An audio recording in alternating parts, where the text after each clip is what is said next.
Hello guys, hello friends. आज मैं सभी को नेचर की बहुत ही सुंदर सी कहानी सुनाने जा रही हूँ। उम्मीद है कि आप सभी को पसंद आएगी।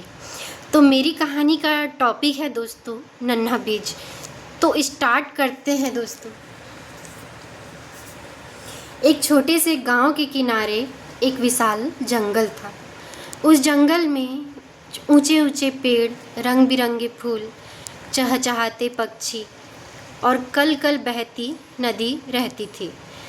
हर सुबह सूरज की पहली किरण पूरे जंगल को सुनहरी चादर से ढक देती थी। एक दिन हवा अपने साथ एक नन्हा सा बीज उड़ाकर लाई।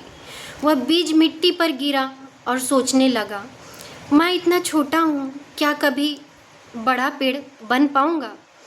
पास खड़े पुराने बरगद ने मुस्कुराकर कहा, धैर्य रखो, प्रकृति हर उस चीज़ को बढ़ने का अवसर देती है जो मेहनत और समय का साथ नहीं छोड़ती।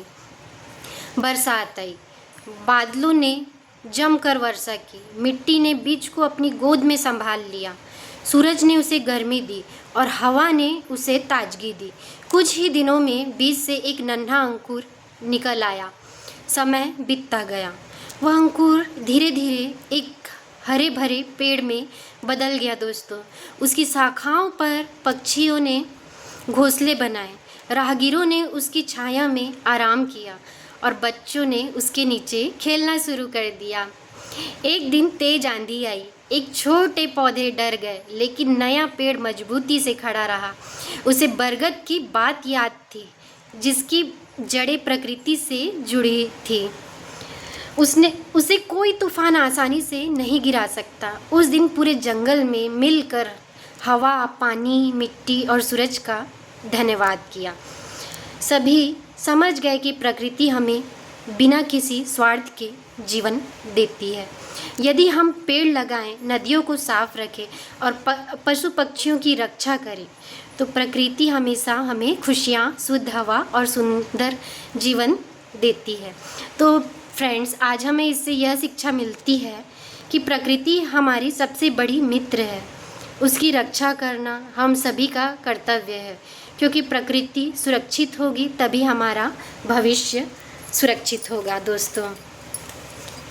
और फ्रेंड्स, क्यों ना हम परमेश्वर ने जिस कुदरत को अपने हाथों से बनाया, क्यों ना हम उसका आदर करें और हर घर में पेड़ पौधे लगाएं और ग्लोबल वार्मिंग से बच सकें। Thank you friends. आशा करती हूँ फ्रेंड्स आपको ये कहानी ज़रूर पसंद आई होगी। अगर पसंद आई होगी तो लाइक और सब्सक्राइब ज़रूर करें फ्रेंड्स, ताकि इस तरह की कहानियाँ हम आप तक पहुँचाते रहें। Thank you.